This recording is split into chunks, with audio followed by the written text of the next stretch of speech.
अस्सलामुअलैकुम वरहमतुल्लाह। दोस्तों, आज की वीडियो में हम बात करने जा रहे हैं कि किस तरह से आप यूरिया खाद को कंट्रोल रेट पर हासिल कर सकते हैं।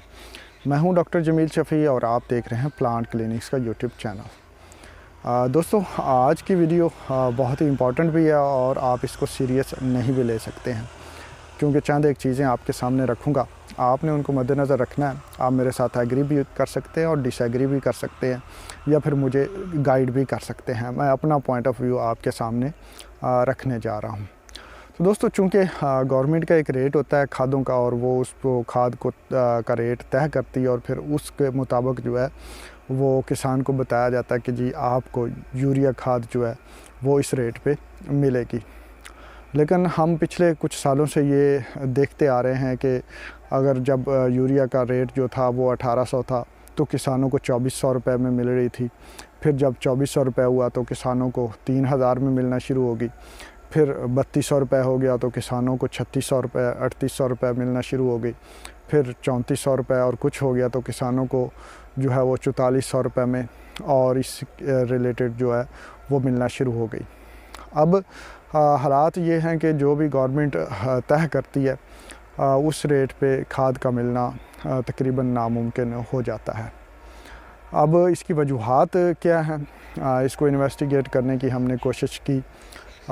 मुख्तलिफ़ जो हम डीलर्स थे उनसे भी हमने पूछा। फिर हमने जो महकमे के हमारे दोस्त जानने वाले हैं उनसे की भी राय लेने की कोशिश की, और गवर्नमेंट भी जो है वो गाहे बगाहे बताना की कोशिश करती रहती है कि यूरिया खाद जो है वो किस तरह से आप जो गवर्नमेंट का कंट्रोल रेट है उस पे हासिल कर सकते हैं। लेकिन जब भी हम मार्केट में जाते हैं तो ये तकरीबन एक मुश्किल काम हो जाता है हमारे लिए कंट्रोल रेट पर हासिल करना। अगर हम उन्हें बताने की कोशिश करते हैं तो बजाय इसके कि हमें यूरिया मिले, यूरिया जो है होने के बावजूद भी हमें इनकार कर दिया जाता है कि यूरिया जी हमारे पास मौजूद नहीं है। अगर आप कोई इस तरह के पढ़े लिखे बनने की कोशिश करते हैं या फिर अपने आप को कुछ पढ़ा लिखा शो करवाने की कोशिश करते हैं तो आपको यूरिया देने से इनकार कर दिया जाता है, और यूरिया मौजूद होने के बावजूद भी वो आपसे कह देते हैं कि जी यूरिया मौजूद नहीं है। लेकिन अगर आप एक आम किसान के तौर पे जाते हैं तो आपको यूरिया मिल जाती है, लेकिन ओवर चार्ज किया जाता है और कंट्रोल रेट पे नहीं मिलती।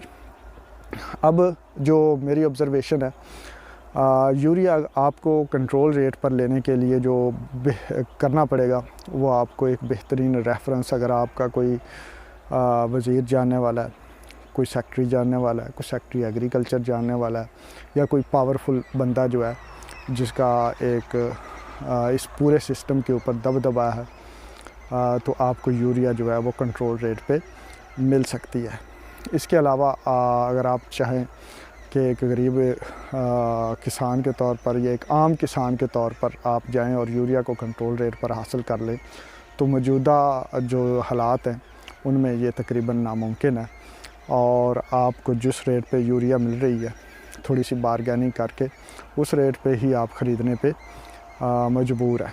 कंट्रोल रेट की डिमांड की सूरत में हमें यही होता है कि जो यूरिया देने से इनकार कर दिया जाता है, और अगर हम कहीं पे शिकायत लेके जाते हैं तो इस तरह के झंझट में फंसते हैं कि वो नेक्स्ट टाइम अगर आप अपने बाज़ार में कहीं से भी वो खाद लेने जाएंगे तो आपकी शक्ल देखते ही वो जो है वो इनकार कर देंगे, जी माजरत हमारे पास यूरिया मौजूद नहीं है। तो ये सूरत हाल है दोस्तों। या तो आपको एक अच्छा रेफरेंस, एक स्ट्रॉन्ग रेफरेंस लेके जाएं, आपको यूरिया जो है वो मिल जाएगी, कंट्रोल रेट पे मिल जाएगी। और अगर आपके पास रेफरेंस नहीं है तो फिर ताल्लुकात ख़राब करने की सूरत में आपको यूरिया देने से इनकार कर दिया जाएगा। तो ये मेरी अपनी ऑब्ज़र्वेशन है। आप हमें सजेस्ट कर सकते हैं कि आपके ज़हन में कोई बेहतरीन सलूशन है तो ज़रूर बताइएगा, और मैं अपनी गवर्नमेंट से, अपने जो सरकार के जो अदारे हैं ऊपर बैठे हैं, बल्कि अदारों के भी जो ऊपर बैठे हैं, उनसे भी रिक्वेस्ट करूँगा, उनसे गुजारिश करूँगा कि खुदारा किसानों के हाल पे रहम करें। जो भी रेट है गवर्नमेंट का उसको डिसाइड कर लें, और फिर उस पे जो है वो खाद की दस्तयाबी को यकीनी बनाएं। ऐसा ना हो कि हम लोग जो हैं, वो जो बड़े लोग हैं, वो जो सिफारिशें रखते हैं, वो जो ताल्लुकात रखते हैं, उन्हें तो वो कंट्रोल रेट पे मिल जाए, लेकिन जो बेचारे जिनका कोई रेफरेंस नहीं है, जिनकी कोई सिफारिश नहीं है, जिनका कोई दबदबा नहीं है, वो फिर जो है वो मजबूरन महंगी खाद लेंगे। तो महंगी खाद लेने की सूरत में उनका ख़र्चा भी ज़्यादा आएगा, और ख़र्चा ज़्यादा आएगा तो वो तो पहले ही थोड़े थोड़े काश्त कर रहे होते हैं, थोड़ी थोड़ी ज़मीन के मालिक होते हैं, तो फिर उनकी प्रॉफिट भी कम होती जाती है। दोस्तों, दुआ है कि अल्लाह ताला हमारे निज़ाम में बेहतरी फरमाए और हमारे जो लोग हैं उन्हें तौफ़ीक अता फरमाए कि वो हमें एक बेहतरीन निज़ाम के तहत जो अमीर गरीब हैं, ताकतवर और कमज़ोर हैं, उनके दरमियान बराबरी वाला निज़ाम कायम करें। दोस्तों, दुआ में याद रखिएगा। मिलते हैं अगली वीडियो में, तब तक अल्लाह हाफ़िज़।